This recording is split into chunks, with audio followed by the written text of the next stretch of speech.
30년 전 한순간의 불길 속에서 사라졌다고 믿었던 딸. 그 아버지는 죄책감 속에서 평생을 살았습니다. 그러나 세월이 흐른 뒤 다시 마주한 건 놀라운 진실이었습니다. 화려한 집안의 벽 뒤, 딸은 지하에 갇힌 채 다른 이름으로 살아가고 있었던 겁니다. 이 이야기는 단순한 재회가 아닙니다. 억압과 은폐를 끝내고 법과 제도를 바꿔낸 아버지의 싸움이자 한 가족이 다시 서로를 품어낸 기록입니다. 지금부터 그 긴 여정을 시작합니다. 본격적인 이야기를 시작하기 전에 한 가지 부탁드립니다. 이 채널은 여러분의 구독과 좋아요, 그리고 댓글로 이어집니다. 한 번의 클릭이 저희에겐 큰 힘이 되고 또 다른 이야기를 기록할 수 있는 원동력이 됩니다. 혹시 이 영상을 보시면서 내 가족이라면 어땠을까? 라는 생각이 드신다면 그 마음을 댓글로 남겨주세요. 여러분의 목소리가 모여 더 많은 사람들이 이 이야기를 보고 함께 기억할 수 있습니다. 그럼 이제 오늘의 본편을 시작하겠습니다. 윤건호는 70이었다. 오래전 도시의 절반을 설계하던 건축가였고 지금은 도면 대신 오래된 필름 카메라를 만지며 하루를 보냈다. 은퇴 후 5년 그의 손은 여전히 정확했지만 마음은 어딘가 공허한 곳을 향해 있었다. 그 공허함의 이름은 할인이었다. 30년 전 지하철 화재 사고로 실종된 채 돌아오지 않은 딸.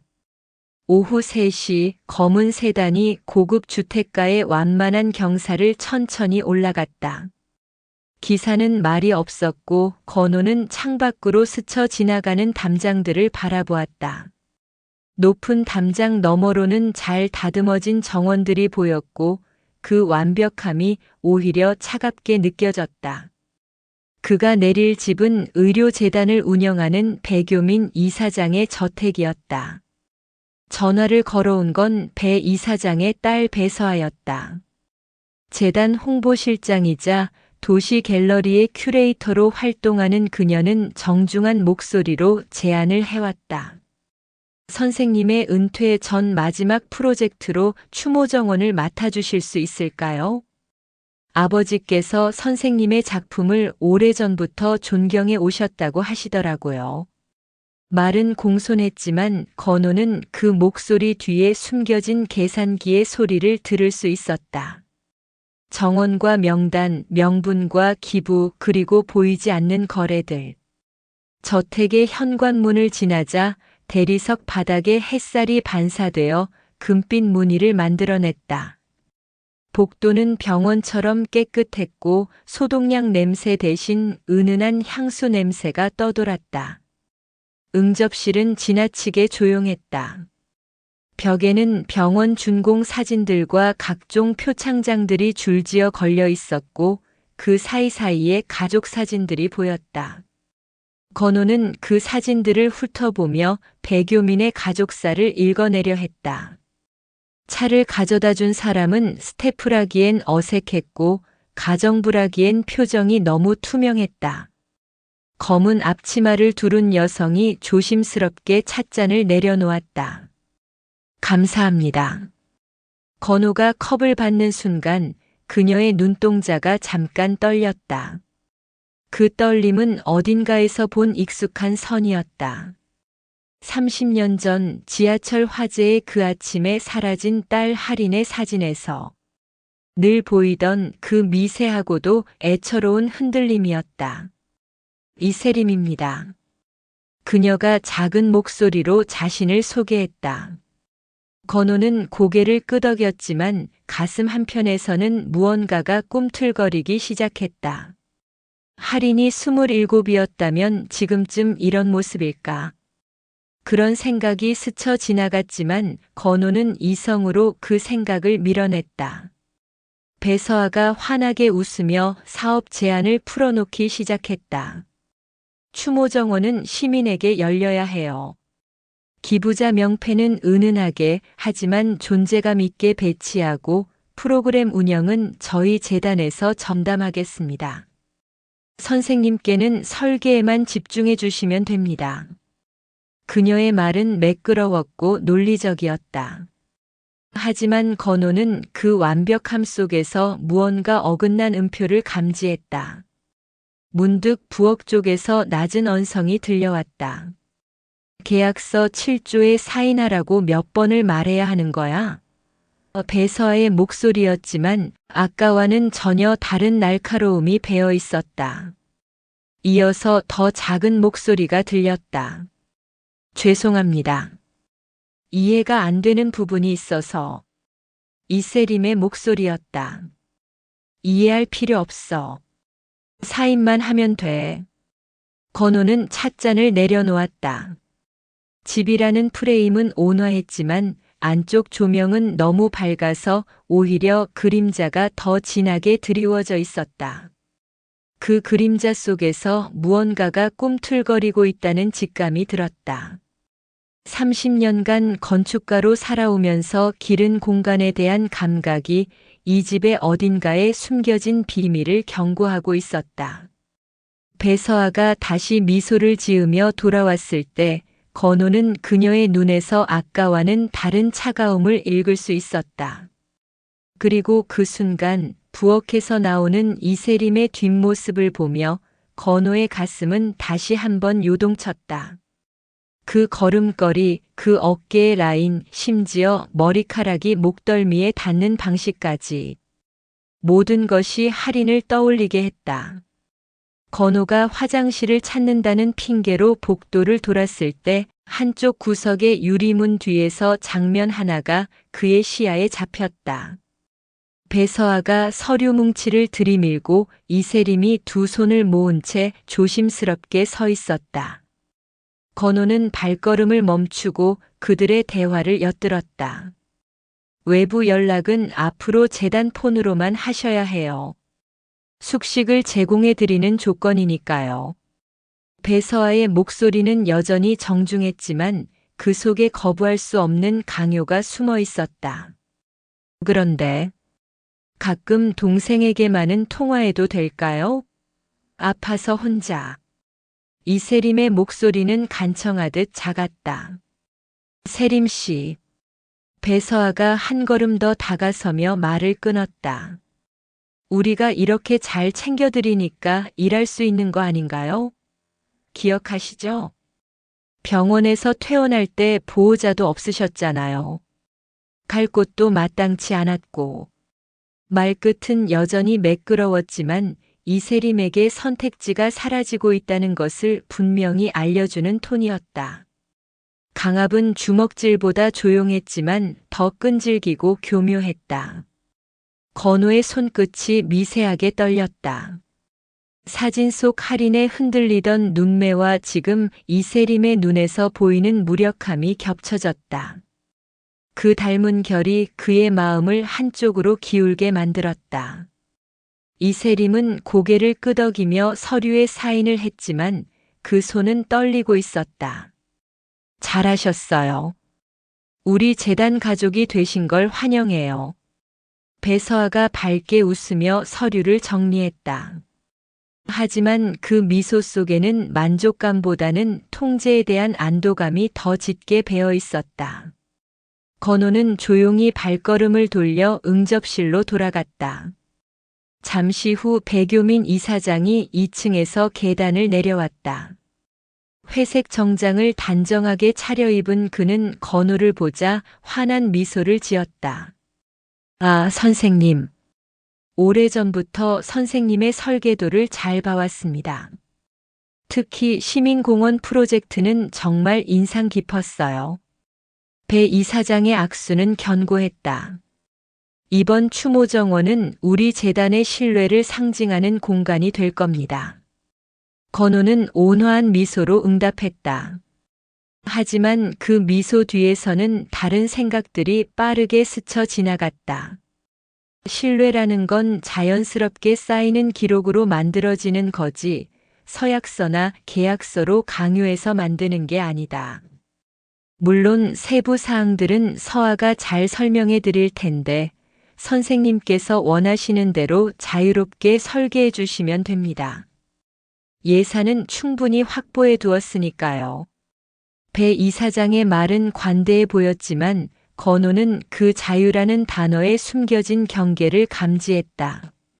저녁 무렵 모든 이야기를 마치고 집을 나올 때였다.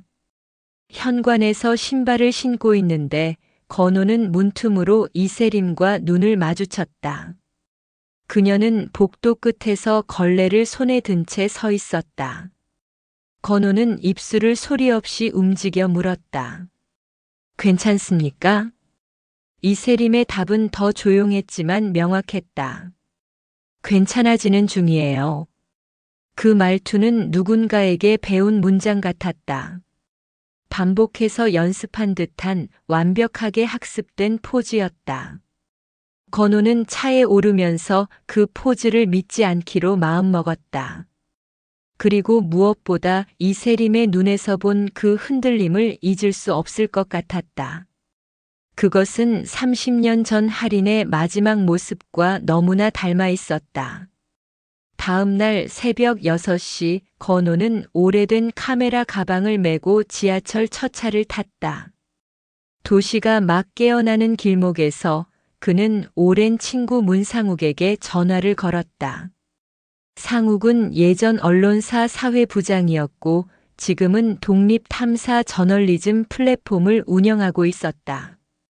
둘이 만나기로 한 곳은 시청 근처의 작은 카페였다. 이름은 이세림. 나이는 대략 20대 후반으로 추정.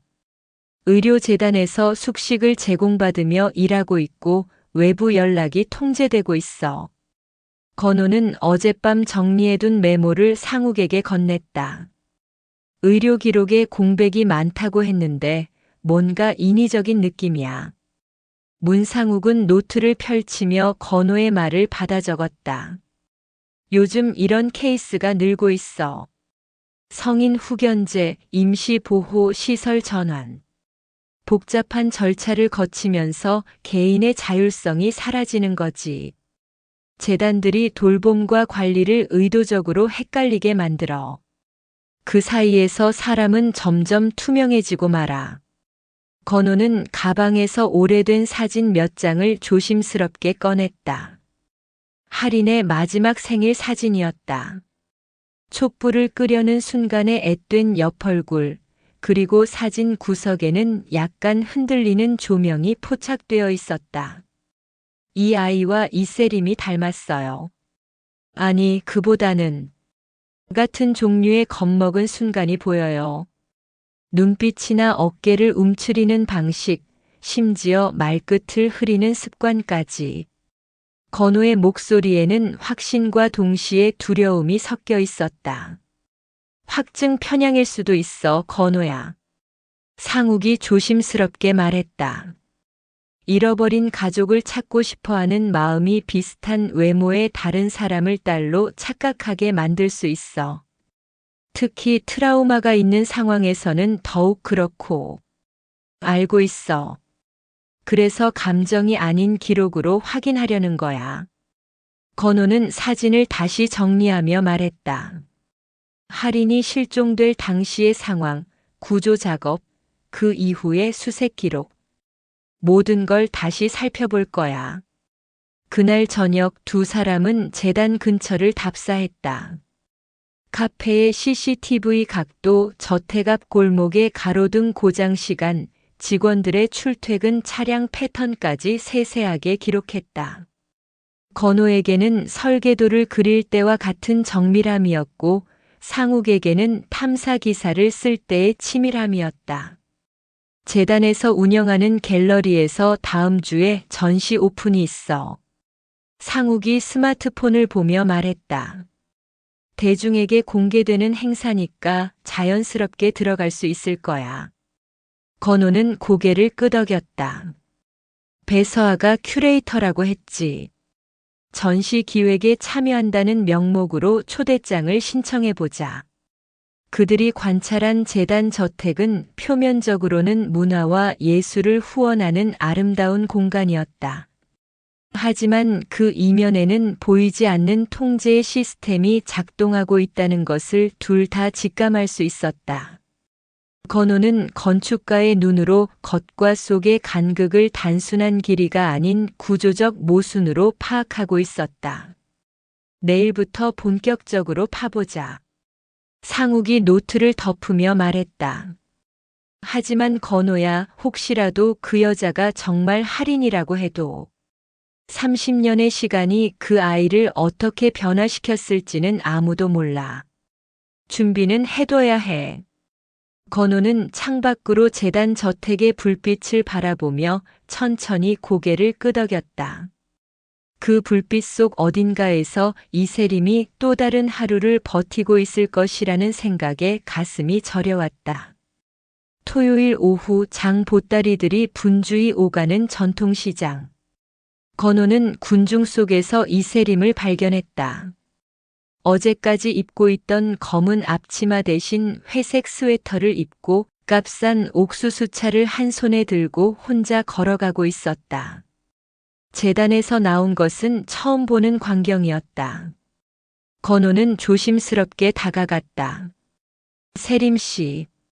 그녀는 깜짝 놀란 듯 돌아보았고 얼굴에는 당황한 기색이 역력했다.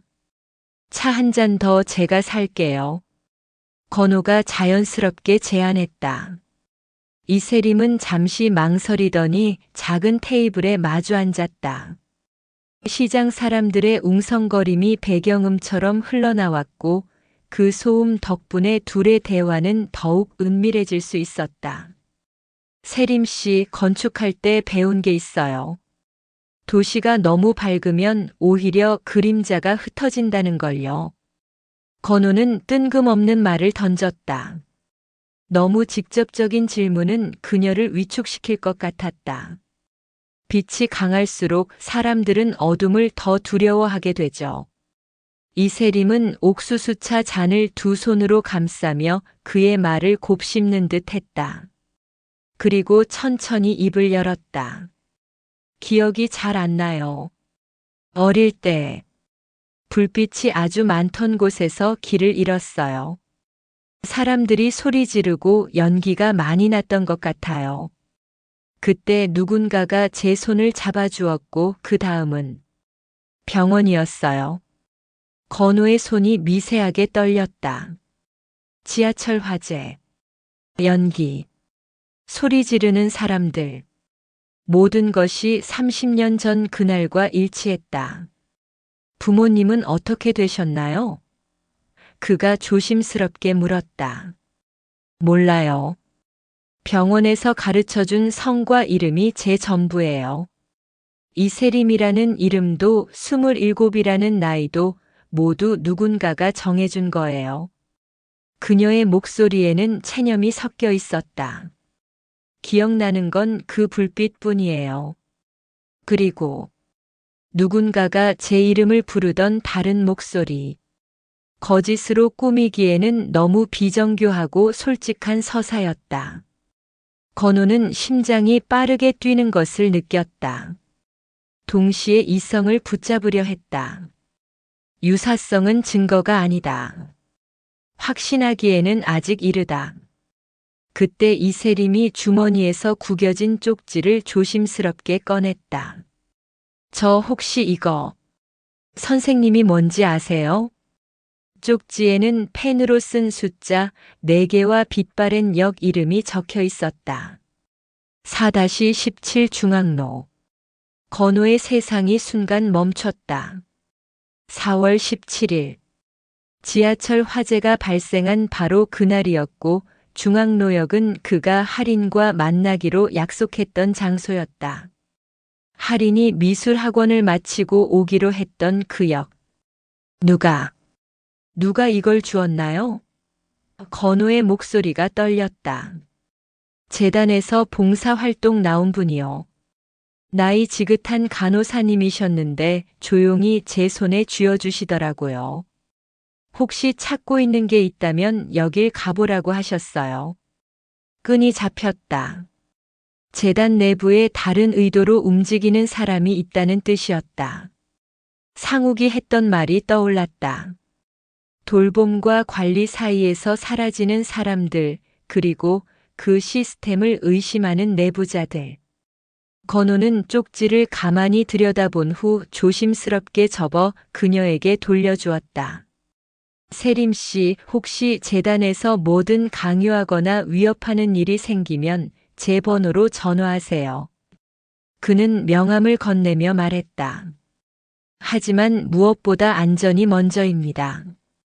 무리하지 마세요. 이세림은 명함을 받아들고 고개를 끄덕였다. 저는 괜찮아지는 중이에요.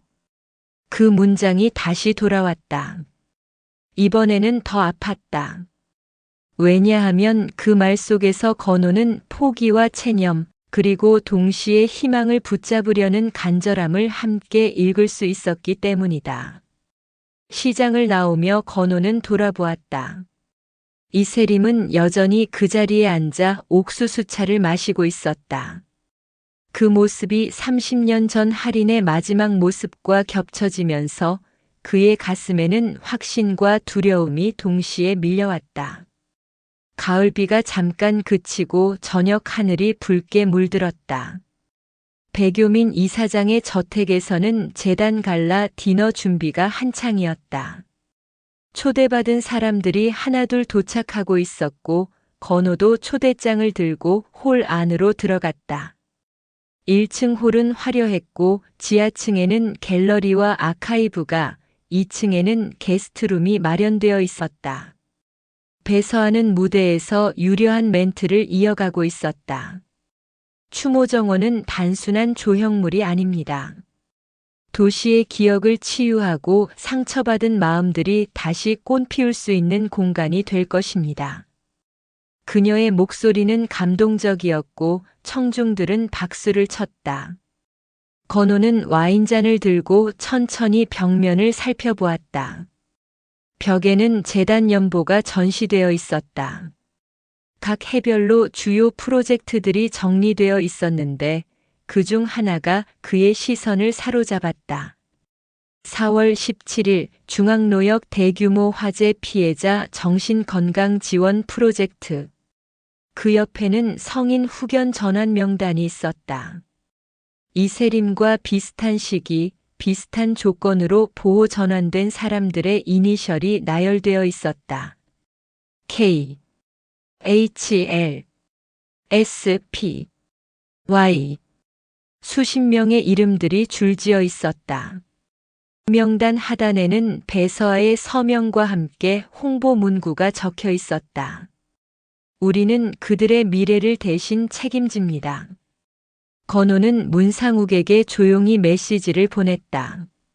사진 필요. 벽면 하단 서명, 후견 전환 명단 전체 촬영해줘. 잠시 뒤 상욱이 도착해 자연스럽게 벽 근처로 다가가 스마트폰을 들었다. 셔터 소리 대신 작은 진동만이 울렸다. 결정적 증거가 저장되는 동안 건호는 무대 앞으로 걸어갔다.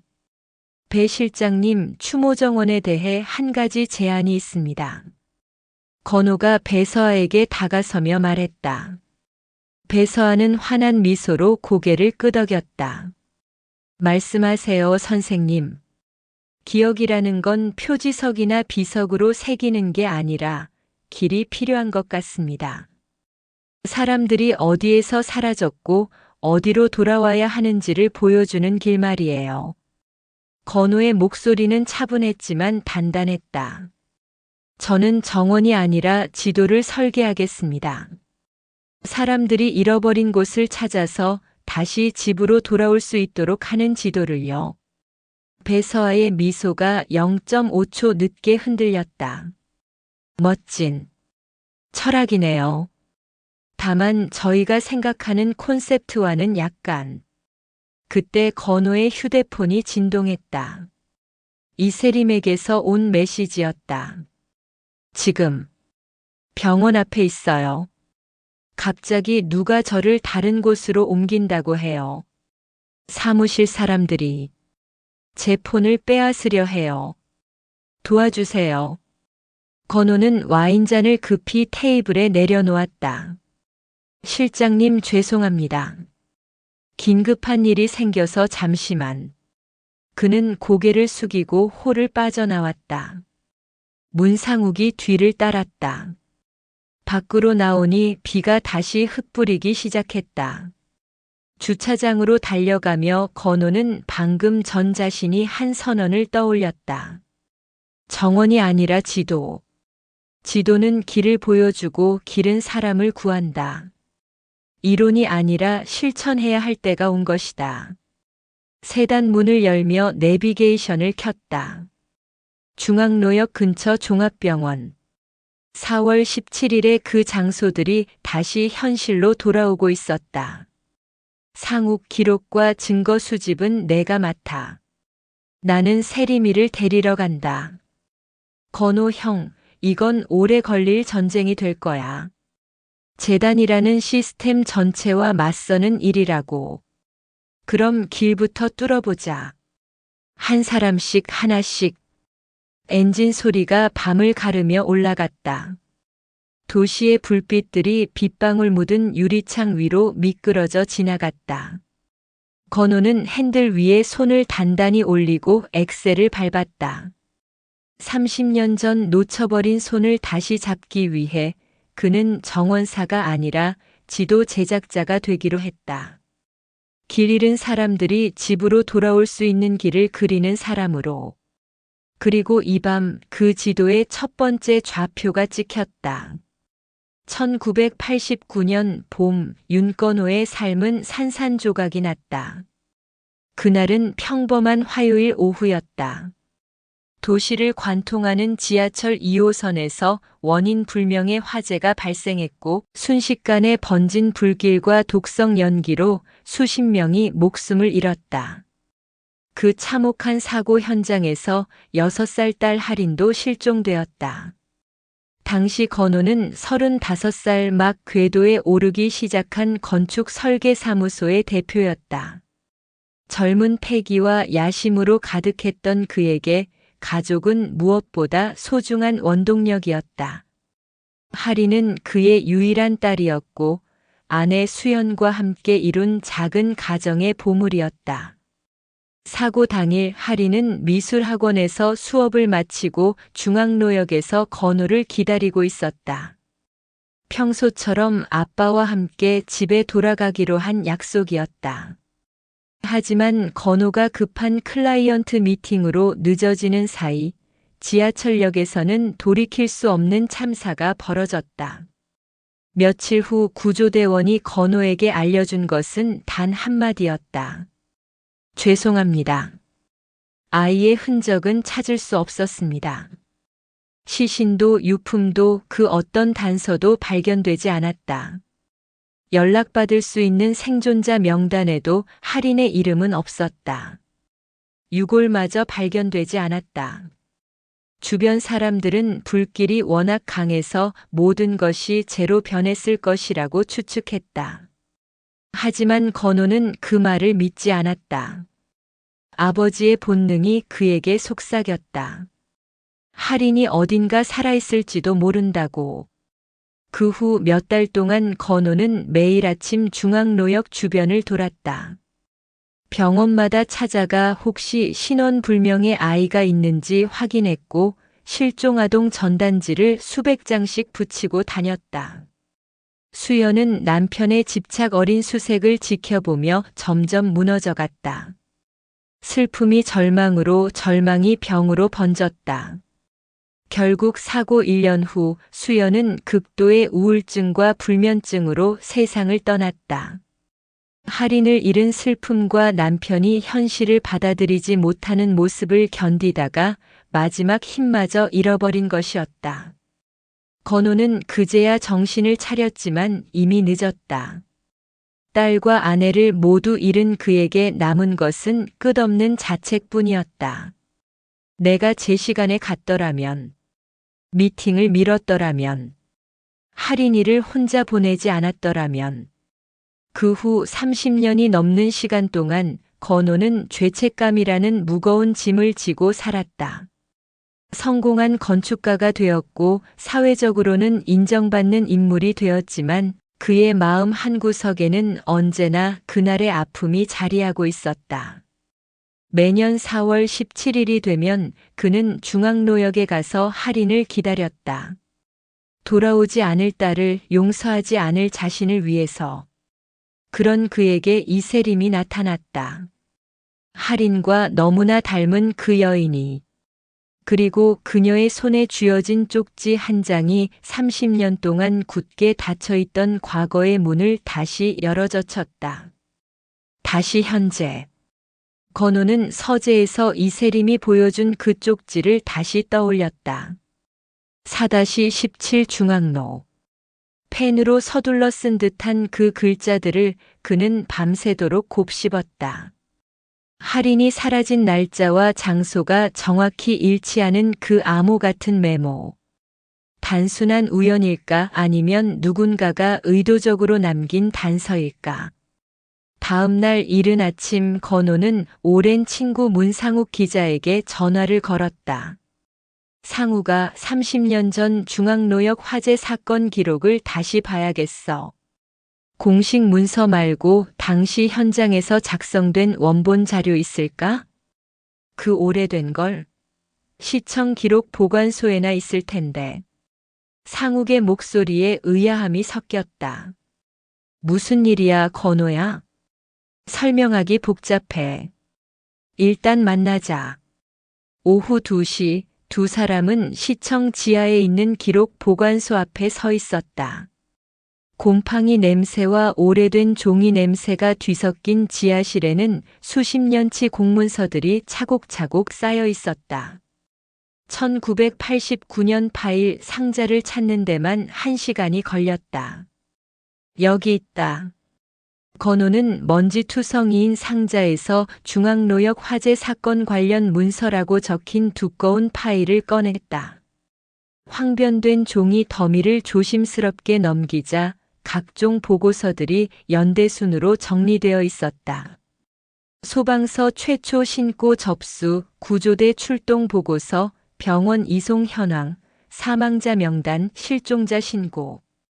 건호는 손끝이 떨리는 것을 느끼며 한 장 한 장 넘겨보았다. 그러다 낡은 클리어 파일 하나가 눈에 띄었다. 중앙로역 부상자 임시 명단 4월 17일 오후 8시 현재. 그 명단을 훑어보던 건호의 시선이 한 곳에 멈췄다. 어린이 부상자 목록 중간쯤에 적힌 한 줄. 박세림 가명, 추정 6에서 7세, 여아. 상태 연기 흡입, 경미한 화상. 보호자 미상. 수용병원 중앙대학교 병원. 건호의 손끝이 격렬하게 떨렸다. 이름은 다르지만 나이는 정확히 할인과 같았다. 그리고 성씨 박은 이세림이 현재 사용하고 있는 이름 박영희와 일치했다. 가명이라고 명시되어 있는 것으로 보아 신원이 확인되지 않은 아이였던 것 같았다. 이거야. 이거였어. 건호의 목소리가 떨렸다. 문상욱이 어깨 너머로 들여다보며 물었다. 뭘 찾은 거야? 할인이일 가능성이 있는 아이야. 같은 날 같은 장소에서 구조된 신원불명의 여아. 나이도 맞고. 건호는 숨을 깊게 들이쉬었다. 그런데 보호 자란이 비어 있어. 이 아이는 어디로 간 걸까? 상욱은 다른 서류들을 뒤적거리며 말했다. 병원 기록을 찾아봐야 해. 중앙대학교 병원에서 이 아이를 어떻게 처리했는지 확인해야지. 건호는 고개를 끄덕이며 휴대폰을 꺼냈다. 30년 전 기록을 찾는 것은 쉽지 않겠지만 이것은 분명한 단서였다. 이세림이 보여준 그 쪽지가 단순한 우연이 아니라 누군가가 진실을 알려주려고 남긴 메시지일 가능성이 높아졌다. 상우가 병원에 연락해보자. 1989년 4월 17일 신원불명으로 입원했던 여아의 기록을 찾아달라고. 30년 전 기록이라. 쉽지 않을 텐데. 상욱이 고개를 저었다. 하지만 해볼 가치는 있지. 건호는 그 낡은 명단을 다시 한번 자세히 들여다보았다. 박세림 가명.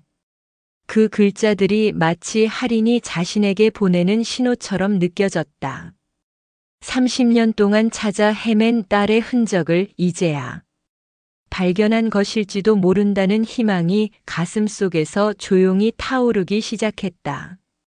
기록 보관소에서 나온 후 건호는 문상욱과 함께 근처 카페에 앉아 있었다.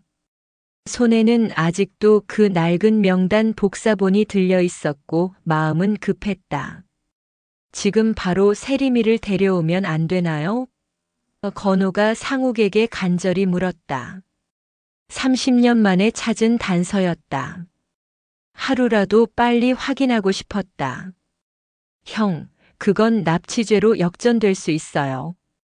상욱이 고개를 저으며 단호하게 말했다. 아무리 친부라고 해도 법적으로 증명되지 않은 상황에서 강제로 데려오면 범죄가 돼요. 확실한 증거가 있어야 해요. 합리적인 조언이었지만 건호에게는 답답하기만 했다. 감정적으로는 이세림이 자신의 딸이라는 확신이 점점 커지고 있었지만 법적으로는 아무것도 증명할 수 없는 상황이었다. 오히려 자신이 범법자가 될 수 있다는 아이러니한 현실을 직감했다. 그래서 건호는 조카이자 변호사인 윤재민을 찾았다.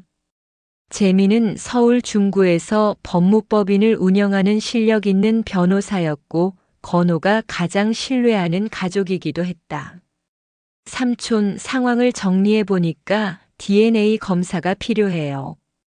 하지만 합법적으로 진행해야 합니다. 재민은 차분하게 설명했다. 머리카락이나 사용하던 칫솔, 개인용품 등을 확보할 수 있다면 진짜 확인이 가능해요. 단 절대 강제로 채취하면 안 됩니다. 그럼 어떻게 해야 하나요? 본인이 자발적으로 동의하거나 자연스럽게 떨어진 머리카락 등을 확보하는 방법이 있어요. 하지만 위법하게 얻은 증거는 나중에 재판에서 효력을 잃을 수 있습니다. 재민의 목소리는 신중했다. 건호는 깊은 한숨을 내쉬었다. 마음속으로는 이세림이 딸이라는 확신이 하루하루 커져가고 있었지만 법의 문턱은 생각보다 높았다. 감정과 법리 사이의 괴리가 이렇게 클 줄은 몰랐다. 그리고 삼촌, 또 다른 문제가 있어요. 재민이 서류를 정리하며 덧붙였다. 만약 세림 씨가 정말 삼촌의 딸이라고 해도 현재 그녀는 성인이고 의료재단과 어떤 형태로든 법적 관계를 맺고 있을 것 같아요. 후견인 계약이나 고용계약 같은 것들 말이에요. 그게 무슨 뜻인가요? 즉, 그녀를 보호하거나 데려오려면 먼저 그런 계약들의 법적 효력을 다투야 할 수도 있다는 뜻이에요. 특히 만약 강압이나 사기로 맺어진 계약이라면 무효화할 수 있지만 그것도 증명해야 하죠. 건호는 머리를 감쌌다. 단순히 딸을 찾는 일이라고 생각했는데 복잡한 법적 절차들이 산더미처럼 쌓여 있었다. 하지만 포기할 수는 없었다. 그럼 일단 DNA 검사부터 진행해 보겠습니다. 어떻게든 방법을 찾아보죠. 삼촌, 조심하세요. 급한 마음은 이해하지만 한번 잘못되면 오히려 세림 씨에게 해가 될 수 있어요. 재민의 충고는 무겁게 다가왔다. 그날 밤 건호는 집에서 할인의 사진을 다시 꺼내 보았다. 6살 때의 해맑은 미소와 이세림의 불안한 표정이 머릿속에서 겹쳐졌다. 30년이라는 시간의 무게와 법이라는 거대한 벽 앞에서 그는 어떻게 딸에게 다가가야 할지 막막했다. 며칠 후 건호는 의료재단 근처를 다시 찾았다. 이번에는 갤러리 전시 오픈 행사에 참석한다는 명목이었다. 혹시라도 이세림을 만날 수 있을까 하는 희망을 품고 있었지만 그녀의 모습은 어디에서도 보이지 않았다. 행사가 끝나고 사람들이 하나둘 떠날 즈음 배서아가 건호에게 다가왔다. 그녀의 얼굴에는 평소와 같은 영리한 미소가 걸려 있었지만 어딘가 경계하는 기색이 역력했다. 선생님, 오늘 행사는 어떠셨나요? 추모정원 설계건은 잘 검토해 보셨는지요? 배서아의 목소리는 여전히 정중했지만 건호는 그 속에 숨겨진 탐색의 의도를 감지했다. 잘 생각해 보고 있습니다. 그런데 지난번에 배웠던 가정부 부는 어떻게 지내시나요? 건호가 조심스럽게 물었다. 배서아의 미소가 0.2초 정도 흔들렸지만 곧 회복되었다. 아, 세림 씨 말씀이시군요. 선생님께서 왜 그런 것까지 신경 쓰시는지 모르겠지만 잘 지내고 있어요. 저희가 다 챙겨주고 있거든요. 혹시 만날 수 있을까요? 인사라도. 아, 그건 좀 어려울 것 같아요. 배서아가 손을 저으며 차단했다. 요즘 가정부들은 외부 출입을 최소화하고 있거든요. 코로나 이후로 방역 차원에서요. 그리고 세림 씨는 좀 내성적이라서 외부인과 만나는 걸 부담스러워해요. 건호는 섬뜩한 기시감을 느꼈다. 이세림이 사실상 감금되고 있다는 것이 점점 명확해지고 있었다. 배서아의 말은 논리적으로 들렸지만 그 안에는 통제와 차단의 의도가 숨어 있었다. 그렇다면 제가 직접 안부를 물어볼 방법은 없을까요? 굳이 그러실 필요는 없을 것 같은데요. 배서아의 목소리에 약간의 날카로움이 섞였다. 선생님께서는 건축 설계에만 집중해 주시면 되지 않을까요? 저희 내부 직원들의 사생활까지 신경 쓰실 필요는. 대화는 거기서 끝났다. 배서아는 다른 업무가 있다며 자리를 떴고 건호는 혼자 남겨졌다. 그는 재단 건물을 둘러보며 마치 요새 같다는 생각을 했다. 높은 담장, CCTV, 그리고 외부인의 접근을 철저히 통제하는 시스템.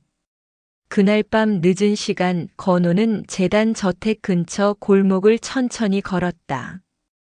혹시라도 이세림의 모습을 볼 수 있을까 하는 희망에서였다. 가로등이 희미하게 비추는 골목길을 걷다가 그는 2층 창문 중 하나에서 희미한 불빛을 발견했다. 차를 세우고 창문을 내려다본 순간 건호의 심장이 멎을 듯 했다. 창문 너머 어둠 속에 이세림이 서 있었다. 그녀는 창밖을 내다보고 있었는데 가로등 불빛에 잠깐 비친 그녀의 표정은 분명 공포였다.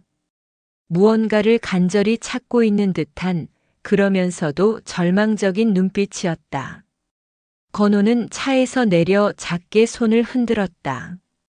이세림도 그를 보았는지 잠깐 움직임을 보였지만 곧 창문에서 사라졌다. 마치 누군가가 그녀를 뒤로 끌고 간 것처럼. 건호는 주먹을 꽉 움켜쥐었다. 분노와 무력감이 동시에 밀려왔다. 저 안에서 이세림이 어떤 상황에 처해 있는지, 그녀가 정말 자신의 딸 할인인지 모든 것이 불분명한 상황에서 그는 아무것도 할 수 없었다. 시간을 벌어야 해. 합법적인 방법으로 확실한 증거를 찾아야 해. 건호는 스스로에게 다짐했다.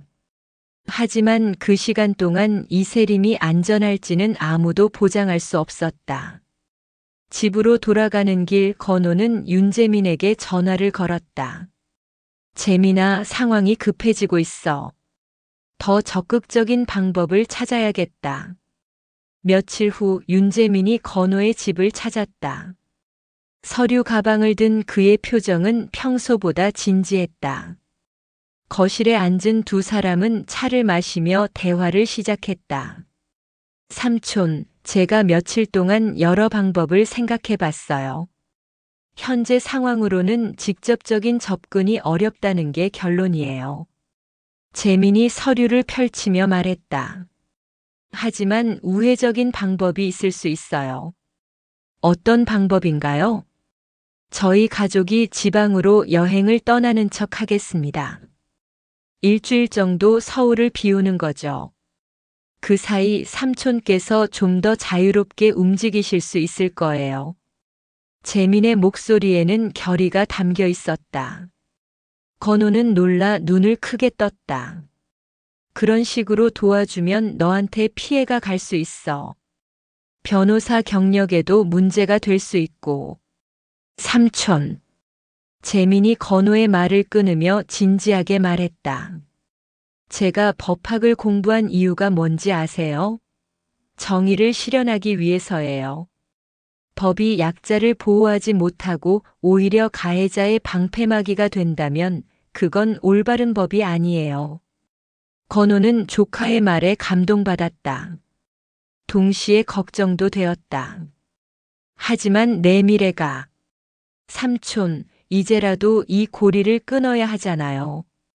재민의 눈빛이 단호했다. 세림 씨가 정말 할인 고모라면 그분은 30년 동안 고통받아왔어요.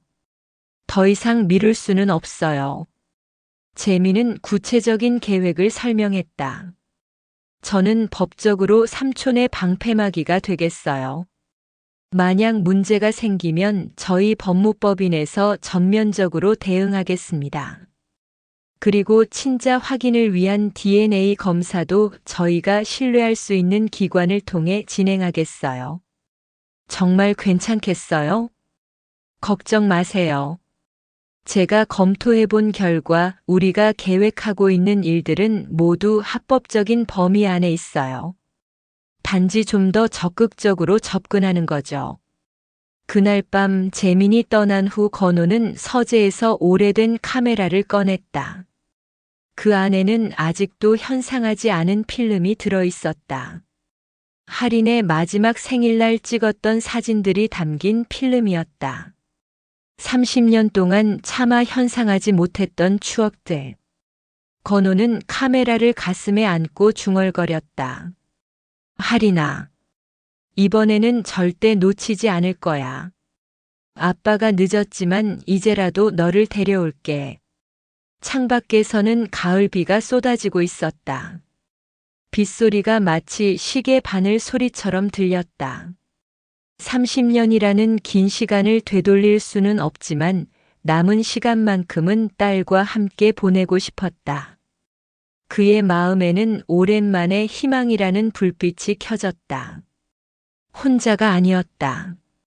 재민이라는 든든한 동맹이 생겼고 문상욱이라는 경험 많은 조력자도 있었다. 그리고 무엇보다 이세림이 자신을 기다리고 있다는 확신이 있었다. 다음 날 아침 건우는 전화를 받았다. 재민이었다. 삼촌, 준비됐어요. 내일부터 저희 가족이 부산으로 떠나요. 일주일 후에 돌아올 예정이니까 그동안 최대한 신중하면서도 적극적으로 움직이세요. 고맙다, 재민아. 그리고 삼촌, 꼭 성공하세요. 할인 고모를 위해서 그리고 삼촌을 위해서도요. 전화를 끊고 건우는 깊은 숨을 들이쉬었다. 이제 정말로 시작이었다. 30년 동안 꺼져 있던 희망의 불꽃이 다시 타오르기 시작했다. 윤건우는 며칠째 배교민 재단의 저택을 멀리서 지켜보고 있었다. 윤재민이 가족과 함께 부산으로 떠난 지 이틀째였고 이제 그는 좀 더 자유롭게 움직일 수 있었다. 하지만 예상과 달리 상황은 더욱 어려워지고 있었다. 출장 다녀오셨어요? 딸처럼 닮은 가정부 이세림을 만나고 돌아온 지 일주일 후 며느리 같은 존재인 배서아가 불쑥 건우의 집을 찾아왔다. 손에는 정성스럽게 포장된 과일 바구니와 반찬통을 들고 있었지만 그녀의 시선은 현관부터 거실 구석구석을 날카롭게 훑고 있었다. 아니, 출장은 아니고요. 그냥 며칠 집에서 쉬고 있었는데요. 건우는 최대한 자연스럽게 대답했다. 하지만 마음속으로는 긴장했다. 배서아가 이렇게 갑작스럽게 찾아온 이유가 단순하지 않다는 것을 직감했다. 아, 그러세요? 그런데 요즘 저희 재단 주변에서 자주 보이시더라고요. 혹시 추모정원 부지를 미리 답사해 보신 건가요? 배서아는 소파에 앉으며 은근히 떠보는 듯한 질문을 던졌다. 건우의 등에 차가운 땀이 흘렀다. 자신이 재단 주변을 맴돌고 있다는 것을 그들이 알아챈 것이다. 아마도 CCTV나 경비원을 통해 파악했을 것이다. 아, 네. 그런 의미도 있었죠. 현장을 직접 보지 않으면 좋은 설계가 나올 수 없으니까요. 건우는 침착하게 거짓말을 했다. 배서아는 미소를 지으며 고개를 끄덕였지만 그녀의 눈은 웃지 않고 있었다. 역시 전문가시네요. 그런데 선생님, 혹시 저희 직원들과 개별적으로 접촉하신 적은 없으시죠? 핵심을 찌르는 질문이었다. 건우는 심장이 빨리 뛰는 것을 느꼈지만 표정 관리에 집중했다. 직원들요? 아니요, 특별히 그런 일은 없었는데요. 왜 그런 질문을 하시나요? 아, 별 뜻은 없어요. 다만 요즘 직원들 관리에 좀 더 신경을 쓰고 있어서요. 특히 외부와의 접촉 부분에서요. 배서아가 차를 한 모금 마시며 말했다. 코로나 이후로 방역 지침이 까다로워져서 모든 외부 접촉을 기록하고 있거든요. 건우는 속으로 확신했다. 의심하고 있구나. 이세림을 외부와 완전히 단절시키려는 거야. 그렇군요. 요즘 어디나 그런 것 같더라고요. 건우는 담담하게 대답했다. 배서아는 30분 정도 더 머물며 이런저런 이야기를 나누었지만 그 시간 내내 건우를 관찰하고 있었다. 그녀가 떠난 후 건우는 창문 커튼을 살짝 젖혀 밖을 내다보았다. 배서아의 차는 이미 사라졌지만 골목 입구에 검은색 세단 한 대가 주차되어 있었다. 감시당하고 있는 건가? 건우는 휴대폰을 꺼내 문상욱에게 메시지를 보냈다. 상황이 복잡해지고 있어. 그들이 움직임을 파악하고 있는 것 같아. 곧 답장이 왔다. 조심해. 너무 성급하게 움직이지 마. 일단 며칠 더 지켜보자. 하지만 건우의 마음은 급했다. 배서아가 직접 나서서 견제하고 있다는 것은 이세림의 상황이 더욱 위험해지고 있다는 의미일 수도 있었다.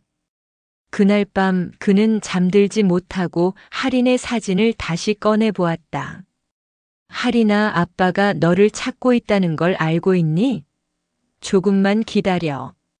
이번에는 정말 놓치지 않을게. 밖에서는 가을 바람이 창문을 흔들고 있었다. 건우는 그 소리를 들으며 다가올 위험한 며칠을 준비했다. 이제 정말로 신중하면서도 과감하게 움직여야 할 때였다. 며칠 후 배교민 일가가 전원 외출한다는 소식을 문상욱을 통해 들었다. 재단 내부 소식통이 전해준 정보였다. 배교민 부부는 의료진흥협회 세미나 참석차 대전으로 떠났고 배서아도 갤러리 전시 관련 업무로 경기도 파주의 미술관에 가 있다는 것이었다. 지금이 기회예요. 윤재민이 부산에서 전화로 말했다. 하지만 절대 무리하지 마세요. 확인만 하고 나오세요. 건우는 오후 5시경 재단 저택 근처에 도착했다.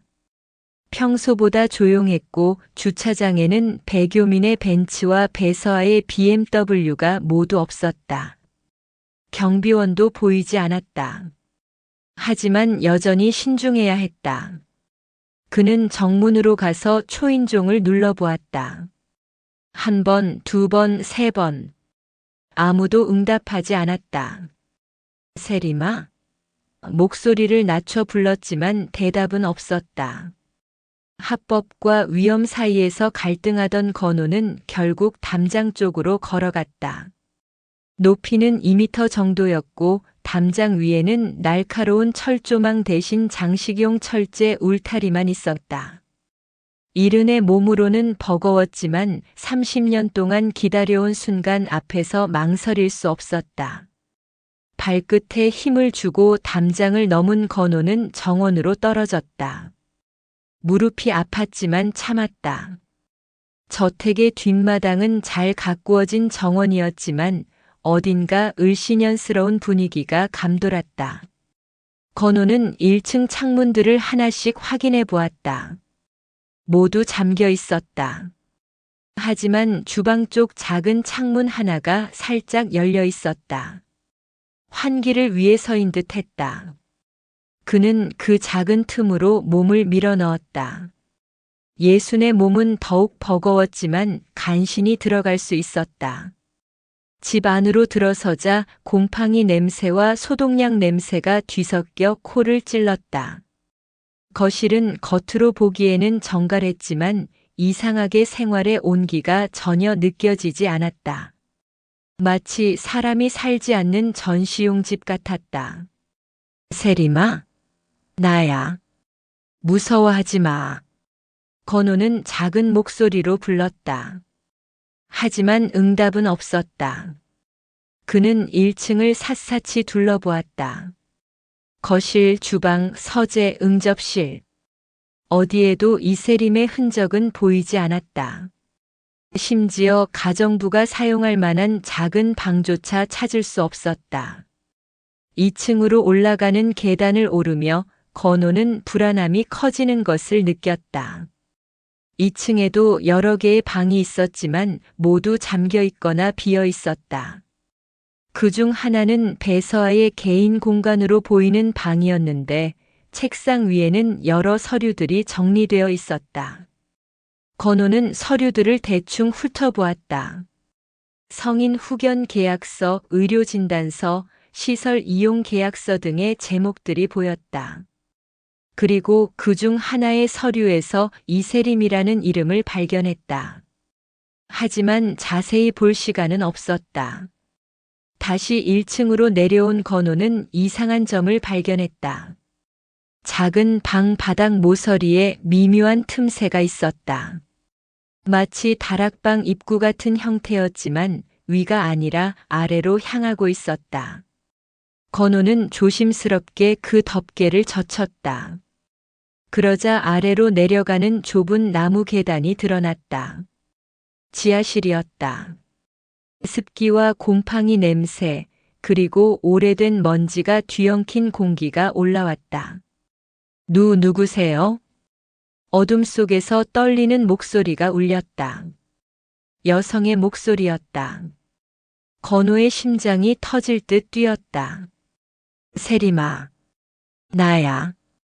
무서워하지 마. 건우는 계단을 조심스럽게 내려가며 말했다. 지하실은 생각보다 넓었지만 천장이 낮아서 압박감이 들었다. 희미한 전구 하나만이 공간을 비추고 있었고 그 불빛 아래서 건우는 마침내 이세림을 발견했다. 희미한 전구 불빛 아래 지하실 구석에는 낡은 매트리스와 담요가 놓여 있었다.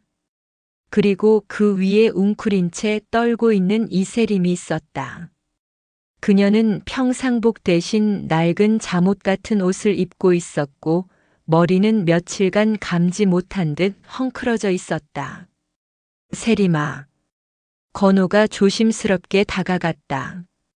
이세림은 건우를 보자 더욱 몸을 웅크렸다. 그녀의 손에는 낡은 곰 인형이 꼭 쥐어져 있었는데 그 인형마저도 때가 묻고 찢어진 상태였다. 무서워하지 마. 나야 지난번에 시장에서 만났던 사람. 기억나지? 건우는 무릎을 꿇고 그녀의 눈높이에 맞췄다. 이세림은 천천히 고개를 들었다. 그녀의 얼굴은 창백했고 눈가에는 다크서클이 짙게 자리 잡고 있었다. 며칠간 제대로 먹지 못한 듯 볼이 더욱 움푹 패여 있었다. 아저씨, 왜 여기에? 그녀의 목소리는 바람에 흔들리는 나뭇잎처럼 작고 떨렸다. 널 데리러 왔어. 여기서 나가자. 이세림은 고개를 저으며 뒤로 물러섰다. 안 돼요. 밖에 나가면 혼나요. 서아가 화내요. 다시는 음식을 주지 않는데요. 건호의 가슴이 찢어지는 듯 아팠다. 지하실을 다시 둘러보니 한쪽 구석에는 물병 몇 개와 상한 빵 조각들이 놓여 있었다.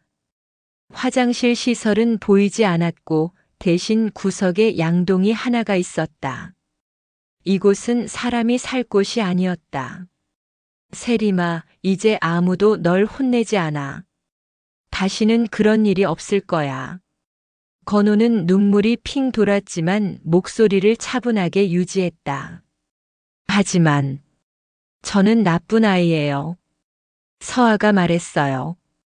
부모도 저를 버렸다고. 저 때문에 사람들이 힘들어한다고. 건호는 이세림의 말을 들으며 분노가 치밀어 올랐다. 배서와 일가가 얼마나 조직적으로 이 여성을 조종해왔는지 알 수 있었다. 심리적 조작을 통해 자존감을 파괴하고 외부 세계에 대한 두려움을 심어준 것이었다. 그건 거짓말이야, 세림아. 넌 나쁘지 않아. 절대로. 건호는 천천히 손을 내밀었다. 내가 널 보호할게. 아무도 널 다시는 이런 곳에 가두지 않을 거야. 이세림은 한참을 망설이며 건호의 손을 바라보았다. 그녀의 눈에는 두려움과 희망이 뒤섞여 있었다. 정말 괜찮을까요? 밖에 나가도 되는 건가요? 그럼 당연히 괜찮아. 건호는 부드럽게 말했다. 넌 자유로운 사람이야. 누구도 널 여기 가둘 권리가 없어. 마침내 이세림이 떨리는 손으로 건호의 손을 잡았다. 그 순간 30년 넘게 얼어붙었던 시간이 녹아내리는 것 같았다. 건호는 조심스럽게 이세림을 일으켜 세웠다. 이제 여기서 나가자. 위로 올라가면 따뜻한 집이 있어. 맛있는 음식도 있고 편안한 침대도 있어. 이세림은 고개를 끄덕였지만 여전히 불안해했다. 혹시 서아가 찾으면 어떻게 해요? 걱정하지 마. 내가 다 처리할게. 건호는 확신에 찬 목소리로 말했다. 이제 넌 안전해. 지하실을 나오는 동안 건호는 이곳의 모든 것을 기억해 두려고 했다. 나중에 증거가 필요할 것이기 때문이었다. 습기 찬 벽, 곰팡이 냄새, 비인간적인 생활 환경. 모든 것이 배서와 일가의 범죄를 입증하는 증거였다. 1층으로 올라온 이세림은 창문으로 들어오는 햇빛을 보고 눈을 가늘게 떴다. 오랫동안 어둠 속에 있었던 것 같았다. 햇빛. 정말 오랜만이에요. 그녀가 작게 중얼거렸다. 건호는 그녀의 어깨를 감쌌다.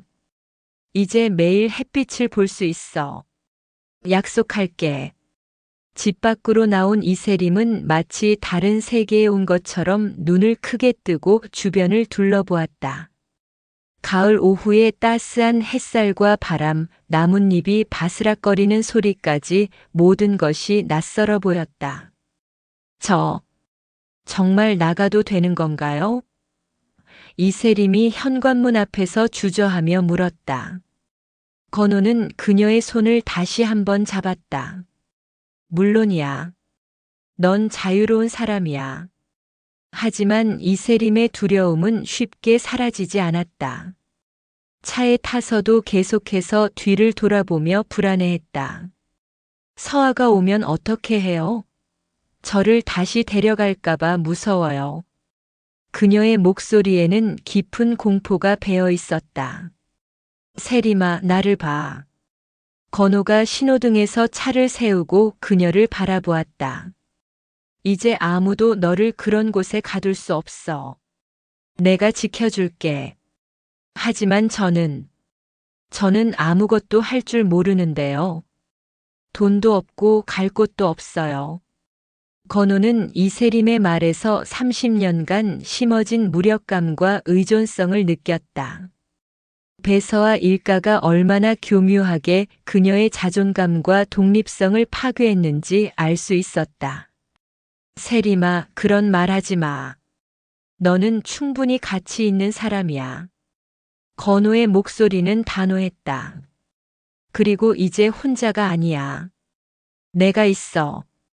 건우의 집에 도착했을 때 이세림은 대문 앞에서 또다시 망설였다. 저택의 화려한 외관이 오히려 부담스러워 보였다.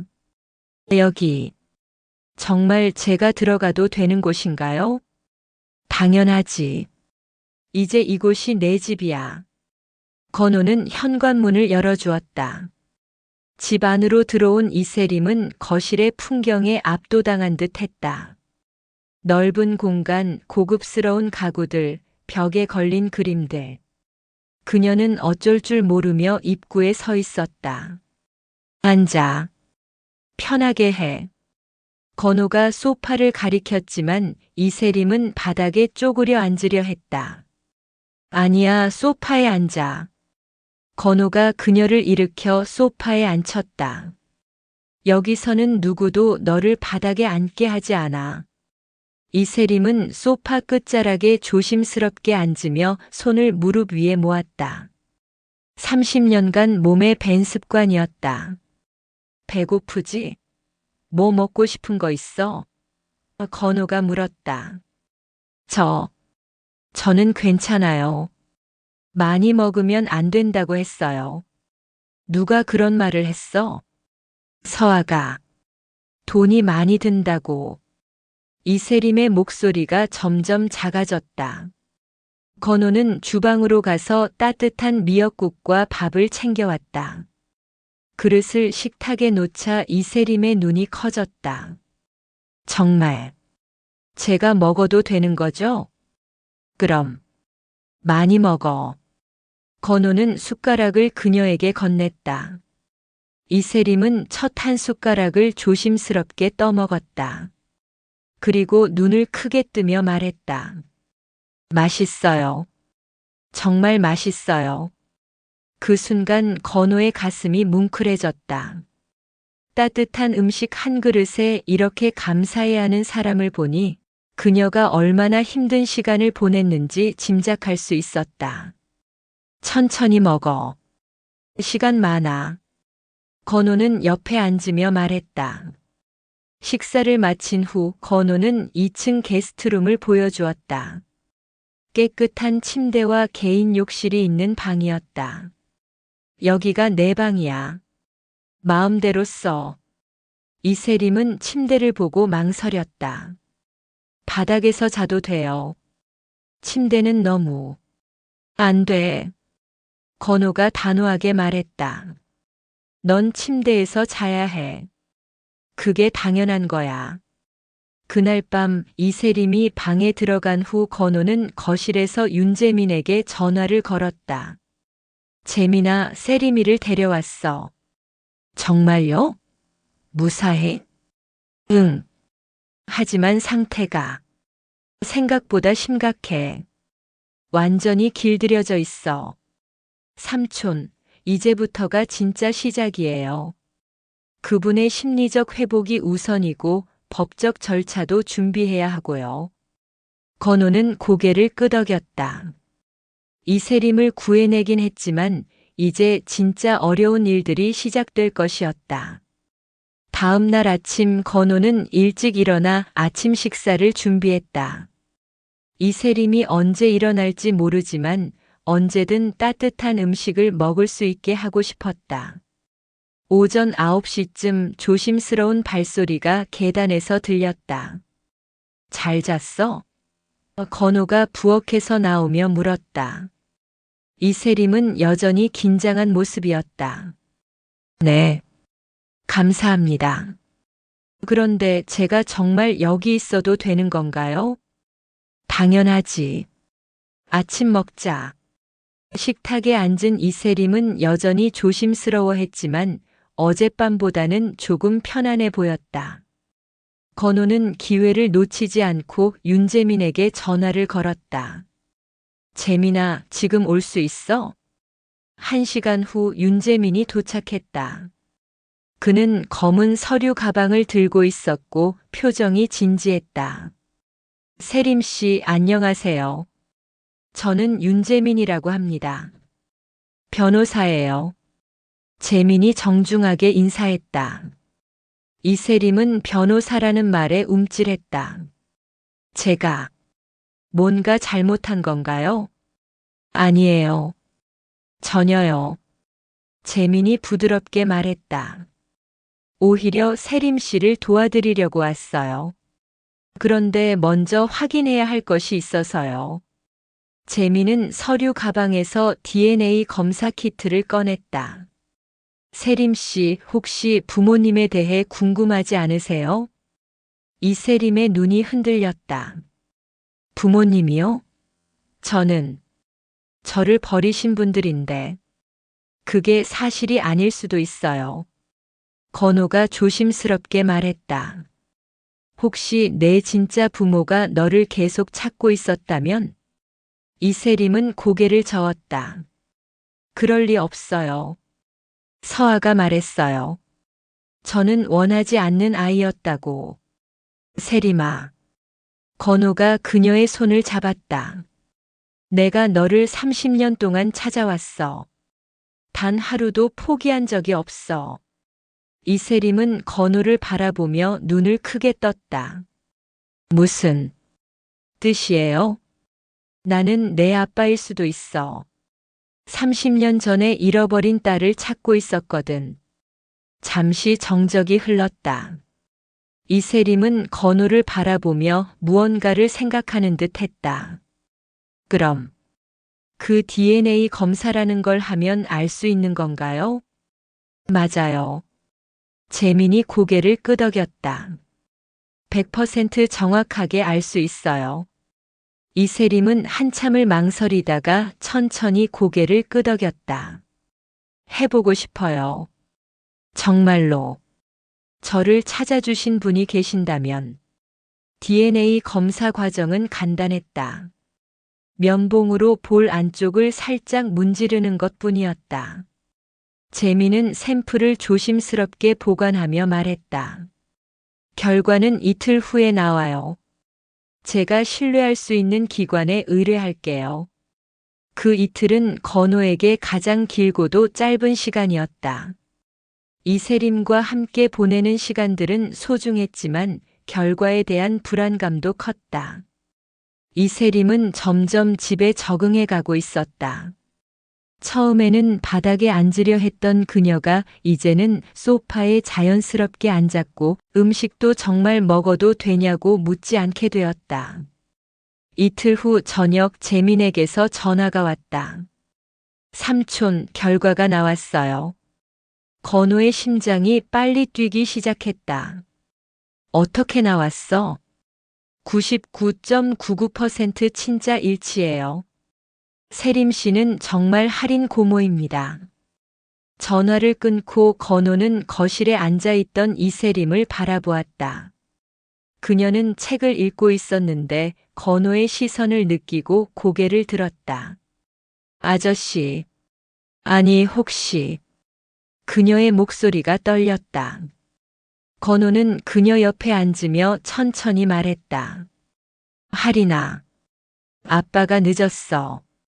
정말 미안해. 이세림의 눈에서 눈물이 흘러내렸다. 정말 제가 딸인가요? 그래. 넌 내 딸이야. 30년 동안 찾았던 내 딸 할인이야. 두 사람은 서로를 껴안고 30년간 흘리지 못했던 눈물을 쏟았다. 긴 시간의 상처와 그리움이 한순간에 터져 나왔다. 아빠. 이세림이 처음으로 그 단어를 입에 담았다. 정말 저를 찾아주신 거예요? 그럼 그리고 이제 절대 놓지 않을 거야. 그날 밤 건호는 할인의 옛 사진들을 꺼내 보여주었다. 어린 시절의 모습, 생일 파티, 가족 여행 사진들. 할인은 그 사진들을 하나하나 들여다보며 희미한 기억을 되살려내려고 노력했다. 이 사진. 뭔가 익숙해요. 케이크, 촛불. 그녀가 작게 중얼거렸다. 내 6번째 생일이야. 기억나? 할인은 고개를 저었다. 정확하지는 않아요. 하지만 따뜻한 느낌은 기억나요. 건우는 딸의 손을 꽉 잡았다. 기억을 잃었어도 30년이 흘렀어도 할인은 여전히 자신의 딸이었다. 할인이 건우의 집에 머문 지 사흘째, 그녀는 조금씩 입을 열기 시작했다. 처음에는 단순한 일상 대화였지만 점차 과거의 조각들이 섞이기 시작했다. 아빠, 제가 어떻게 그 사람들한테 갔는지 기억이 나요. 할인이 거실 소파에 앉아 조용히 말했다. 어릴 때, 지하철에서 연기가 나고 사람들이 소리를 지를 때 누군가가 제 손을 잡고 밖으로 나갔어요. 건우는 숨을 죽이고 딸의 말을 들었다. 그 사람이 저를 병원에 데려갔는데 그 다음 기억은 어두운 차 안이에요. 낯선 사람들이 저를 산속 어딘가에 두고 갔어요. 할인의 목소리가 떨리기 시작했다. 무서웠어요. 혼자 남겨져서. 건우의 주먹이 저절로 움켜쥐어졌다. 6살 아이를 유괴해서 산에 버린다니.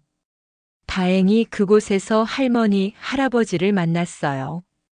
착한 분들이셨는데 저를 친딸처럼 키워주셨어요. 할인이 따뜻하게 미소를 지었다. 할머니는 항상 따뜻한 국밥을 끓여주셨고 할아버지는 산에서 나무를 캐와서 같이 요리했어요. 정말 행복했어요. 그분들이 너에게 세림이라는 이름을 지어준 거야? 네. 제 이름은 기억이 안 났거든요. 할아버지가 세상을 깨끗하게 본다고 해서 세림이라고 불러주셨어요. 할인의 눈에 그리움이 어렸다. 18년 동안 정말 좋은 분들과 함께 살았어요. 학교도 보내주시고 책도 많이 사주셨고. 건우는 안도의 한숨을 쉬었다. 할인이 구해준 것도 사랑으로 키워준 것도 그 노부부였다. 적어도 18년간은 행복했던 것이다. 그분들이 돌아가신 후에는 어떻게 했어? 할인의 표정이 어두워졌다. 18살 때였어요. 할머니, 할아버지가 차례로 돌아가셨는데 마을에 혼자 남게 되니까 생계가 어려워졌어요. 그때 마을 사람이 도시에 가면 좋은 일자리가 있다고 해서. 그녀는 잠시 말을 멈췄다. 처음에는 정말 괜찮았어요. 집안일을 도와주는 일이었고 월급도 주겠다고 했거든요.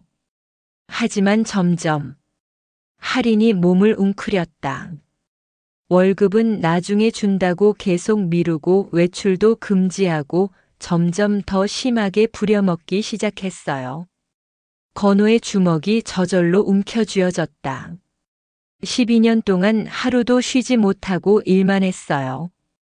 때리고 욕하고 제대로 된 음식도 주지 않고 도망치려고 하면 경찰에 신고해서 감옥에 보내버린다고 위협했어요.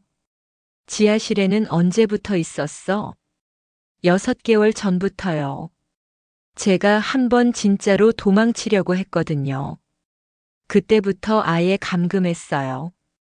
할인의 목소리에 분노가 섞였다. 서아가 말했어요. 너는 우리 소유다. 밖에 나가면 굶어 죽는다고.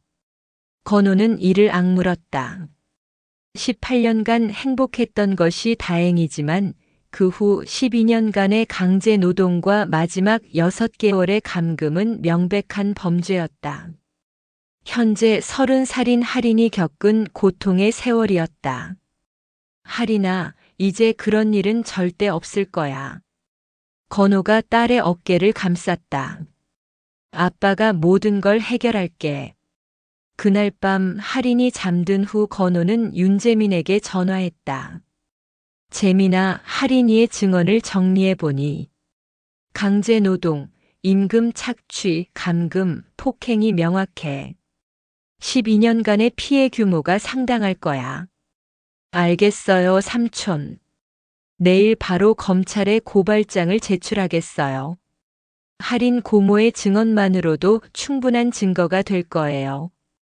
전화를 끊고 건호는 창밖을 바라보았다. 30년간 잃어버렸던 딸을 되찾았지만 그 사이 그녀가 겪은 고통을 생각하면 가슴이 찢어질 것 같았다.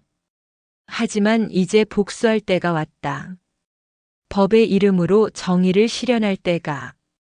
다음 날 오전 윤재민은 동료 검사 이도현에게 사건을 이첩했다. 가족이 직접 수사를 담당할 수는 없었기에 이해관계 회피를 위한 조치였다. 이도현은 서울중앙지검에서 10년간 근무한 베테랑 검사로 특히 인신매매와 강제노동 사건에 전문성이 있었다. 사안이 심각하네요. 이도현 검사가 할인의 진술서를 읽으며 고개를 저었다. 12년간의 강제노동에 임금 착취, 폭행, 감금까지. 이건 조직적 범죄입니다.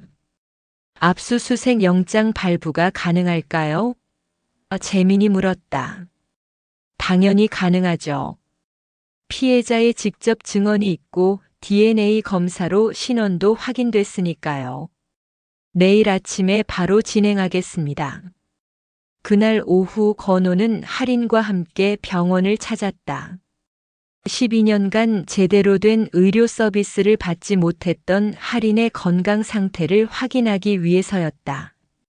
담당 의사는 전체적인 검진 후 심각한 표정을 지었다. 영양실조 흔적이 뚜렷하고 골밀도도 상당히 낮습니다. 스트레스성 위염도 심하고요. 의사가 차트를 보며 설명했다. 다행히 생명에 지장은 없지만 회복하는 데 시간이 걸릴 것 같습니다.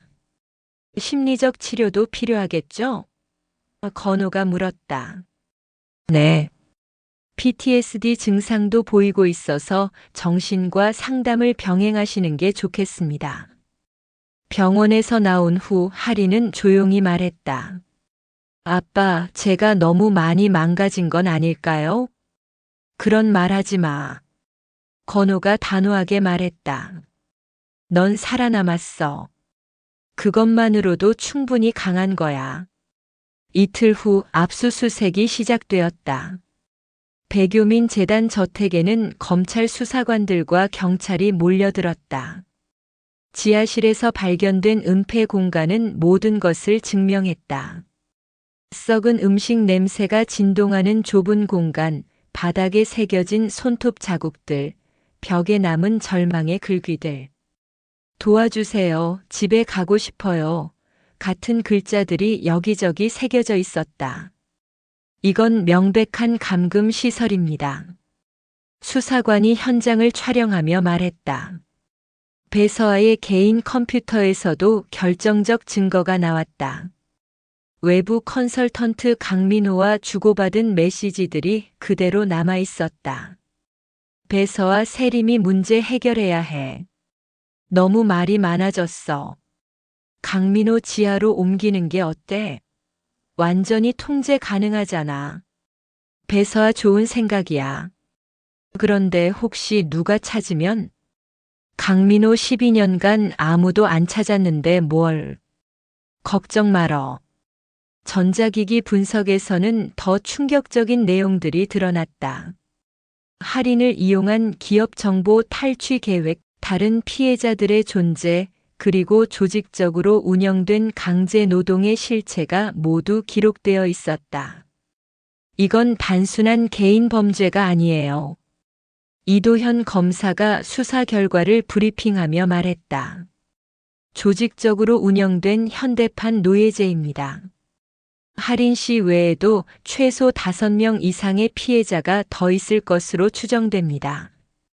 윤재민은 건호에게 전화했다. 삼촌, 이번에는 확실히 끝납니다. 증거가 너무 명확해서 변명의 여지가 없어요. 배교민 일가는 그날 밤 긴급 체포되었다.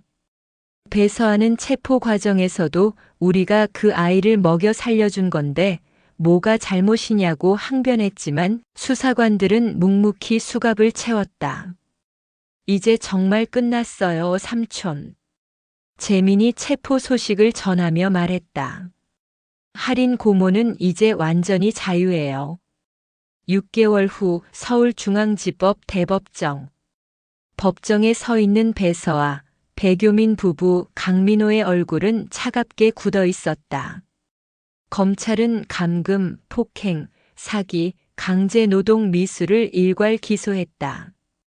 방청석에는 건호와 할인이 나란히 앉아 있었다. 이도현 검사가 일어서서 최종 변론을 시작했다. 피고인들은 무력한 성인 여성을 12년간 강제노동에 착취하고 임금을 지급하지 않았으며 마지막 6개월간은 지하실에 감금했습니다. 이는 현대판 노예제로 우리 사회가 결코 용납할 수 없는 범죄입니다. 배서아의 변호인이 반박했다. 피고인은 이세림 씨에게 숙식을 제공하고 보호했습니다. 강제성은 없었으며 이에 있습니다. 이도현 검사가 일어섰다. 증거 제23호를 보시기 바랍니다. 법정 스크린에 지하실 사진이 나타났다. 곰팡이가 핀 벽, 바닥에 손톱 자국들, 절망적인 글귀들. 방청석에서 탄식이 흘러나왔다. 그리고 증거 제31호 피고 배서아와 강민호의 대화 내용입니다. 배서아, 세림이 문제 해결해야 해. 너무 말이 많아졌어. 강민호 지하로 옮기는 게 어때? 완전히 통제 가능하잖아. 법정은 순간 정적에 휩싸였다. 판사가 차례로 판결을 읽어내려갔다. 피고 배서아, 강제노동 및 감금죄로 징역 10년에 처한다. 피고 강민호, 공범으로 징역 8년에 처한다. 피고 배교민, 배우자 박정숙 각각 방조죄로 징역 6년에 처한다. 그 순간 방청석에서 건호는 고개를 숙였다. 할인의 손이 떨리며 그의 손을 꼭 잡았다. 정말 끝난 거예요? 할인이 작은 목소리로 물었다. 그래, 이제 끝났어. 내 잘못은 하나도 없어. 건호가 딸의 손을 다시 잡았다. 판사는 추가로 말했다. 피고인들은 피해자에게 12년간의 임금과 정신적 피해에 대한 손해배상금 총 3억 원을 지급하라. 배서아가 마지막으로 외쳤다. 우리가 그 아이를 먹여 살려준 건데. 하지만 법정 경위가 그녀를 제지했고 모든 것이 끝났다. 법정을 나서며 할인은 깊은 숨을 들이쉬었다. 아빠, 정말로 자유가 된 기분이에요. 이제 새로운 시작이야. 건호가 미소를 지었다. 그날 저녁 집으로 돌아온 두 사람은 조용히 저녁을 먹었다. 할인은 예전과 달리 자연스럽게 이야기를 나누었고 미래에 대한 계획도 세우기 시작했다. 아빠, 저도 뭔가 배우고 싶어요. 늦었지만 전혀 늦지 않았어. 뭘 하고 싶어?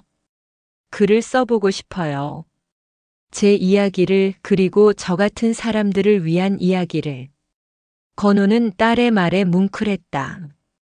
고통을 딛고 일어서서 다른 사람을 위한 일을 생각하는 할인이 자랑스러웠다. 좋은 생각이야. 아빠가 도와줄게. 그 밤 할인은 처음으로 악몽 없이 잠들었다. 재판이 끝난 지 한 달 후 건호는 회사에서 조기 은퇴를 선언했다. 직원들과의 작별 인사에서 그는 담담하게 말했다. 30년 넘게 건축가로 살아왔지만 이제 남은 삶은 가족을 위해 쓰고 싶습니다. 늦었지만 아버지 역할을 제대로 해보려고 합니다. 할인의 장기적 안정을 위해 건호는 신탁 기금을 마련했다. 재판에서 받은 손해배상금과 자신의 재산 일부를 합쳐 할인이 평생 경제적 걱정 없이 살 수 있도록 했다. 또한 트라우마 전문 심리 상담사와 내과 전문의로 구성된 돌봄팀도 꾸렸다. 정말 이렇게까지 해주셔도 되나요? 할인이 서류들을 보며 당황해했다. 당연하지. 아빠가 30년 동안 못해준 걸 이제라도 해주고 싶어. 할인의 일상도 서서히 변화했다. 처음으로 영화관에 간 날, 그녀는 거대한 스크린을 보고 눈을 반짝였다. 화면이 집 TV보다 100배는 큰 것 같아요. 할인이 팝콘을 들고 신기해했다. 레스토랑에서 코스 요리를 먹을 때는 이렇게 예쁘게 나오는 음식은 먹기 아까워요라며 웃었다. 예전에는 항상 먹어도 되나요? 라고 허락을 구했던 그녀가 이제는 아빠, 저 디저트도 먹어보고 싶어요라며 스스로 선택하는 언어를 사용하기 시작했다. 건호는 그 변화가 눈부셨다. 할인은 글쓰기 수업에도 등록했다. 처음에는 문장 하나 쓰는 것도 힘들어했지만 점점 자신의 이야기를 글로 풀어내기 시작했다. 선생님, 이거 어떤가요? 할인이 첫 작품을 건호에게 보여주었다. 지하에서 온 편지. 세상에서 가장 깊은 곳에서도 희망은 자란다. 나는 12년간 어둠 속에서 살았지만 한 줄기 빛이 나를 구해주었다. 그 빛의 이름은 사랑이었다. 건호는 딸의 시를 읽으며 눈시울이 붉어졌다. 고통을 이겨내고 희망의 메시지를 전하려는 할인의 마음이 고스란히 담겨 있었다. 정말 아름다운 시야. 많은 사람들에게 힘이 될 거야. 할인은 점점 사회 활동도 늘려갔다. 인근 도서관에서 자원봉사를 시작했고 비슷한 경험을 가진 피해자들을 위한 상담센터 설립에도 관심을 보였다. 제가 겪은 일이 헛되지 않았으면 좋겠어요. 다른 사람들에게는 희망이 되고 싶어요. 어느 일요일 오후 두 사람은 함께 마트에서 장을 봤다. 할인이 장바구니를 밀며 자연스럽게 필요한 물건들을 골라 담았다. 몇 년 전에는 상상할 수도 없었던 평범한 일상이었다. 아빠, 오늘 저녁에는 제가 요리해 볼게요. 정말? 뭘 만들 건데? 할머니가 가르쳐 주신 된장찌개요. 기억이 조금씩 나고 있어요. 그날 저녁 할인이 직접 만든 된장찌개를 먹으며 건호는 생각했다. 이것이 바로 평범한 행복이구나. 30년 동안 그토록 간절히 바랐던 것이 바로 이런 순간들이었다. 맛있다. 건호가 진심으로 말했다. 정말요? 짜지 않아요? 완벽해. 우리 할인이가 이제 정말 어른이 되었구나. 할인은 환하게 웃으며 자신도 한 숟가락 떠먹었다. 그 미소 속에서 건호는 30년 전 잃어버렸던 해맑은 딸의 모습을 다시 찾을 수 있었다. 어느 가을날 건호는 할인과 함께 두 곳을 찾기로 했다. 할인이 먼저 제안한 일이었다. 아빠, 제가 꼭 가보고 싶은 곳이 있어요. 첫 번째는 고인이 된 아내 수연의 묘소였다. 30년 만에 할인과 함께 찾는 길이었다. 묘비 앞에 선 건호는 떨리는 목소리로 말했다. 여보, 드디어 우리 딸을 찾았어. 너무 늦어서 미안해. 하지만 할인이가 여기 있어. 할인은 어머니의 묘비를 어루만지며 떨리는 목소리로 인사했다. 엄마. 저예요, 할인이에요. 늦게 와서 죄송해요. 아빠가 저를 찾아주셨어요. 바람이 불어와 주변의 나뭇잎들이 살랑살랑 흔들렸다. 마치 수연이 답하는 것 같았다. 두 번째로 찾은 곳은 산골의 노부부 묘소였다. 할인을 18년간 키워준 은인들이었다. 할인은 묘비 앞에 무릎을 꿇고 정중히 절했다. 할아버지, 할머니, 저를 키워주셔서 정말 고맙습니다. 덕분에 진짜 아빠를 만날 수 있었어요. 할인의 눈물이 잔잔히 흘렀다. 할머니가 가르쳐 주신 된장찌개 만드는 법, 할아버지가 들려주신 옛날 이야기 다 기억하고 있어요. 건호도 고개를 숙여 절했다. 고맙습니다. 제가 지키지 못한 딸을 대신 키워주셔서 정말 고맙습니다. 묘소를 떠나며 할인이 말했다. 아빠, 이제 정말 모든 게 제자리에 온 것 같아요. 집으로 돌아오는 길에 건호는 속으로 중얼거렸다. 정의는 절차로 완성되고 사랑은 선택으로 이어진다. 법정에서 이긴 것보다 더 중요한 것은 할인과 함께하는 이 순간들이었다. 그날 밤 집 거실의 따뜻한 조명 아래서 할인이 책을 읽다가 말했다. 아빠, 내일은 정원에 꽃을 심고 싶어요. 할머니가 좋아하셨던 코스모스요.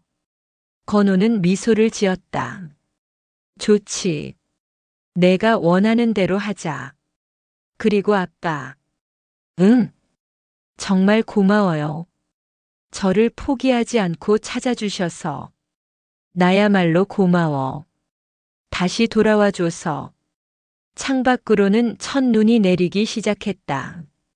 하얀 눈송이들이 조용히 땅에 쌓이며 모든 것을 새하얗게 덮어주었다. 마치 과거의 아픔을 모두 지우고 새로운 시작을 알리는 것 같았다. 할인은 창가에 서서 눈을 바라보며 말했다. 아빠, 눈이 이렇게 예쁜 줄 몰랐어요. 지하실에서는 계절이 바뀌는 것도 몰랐거든요.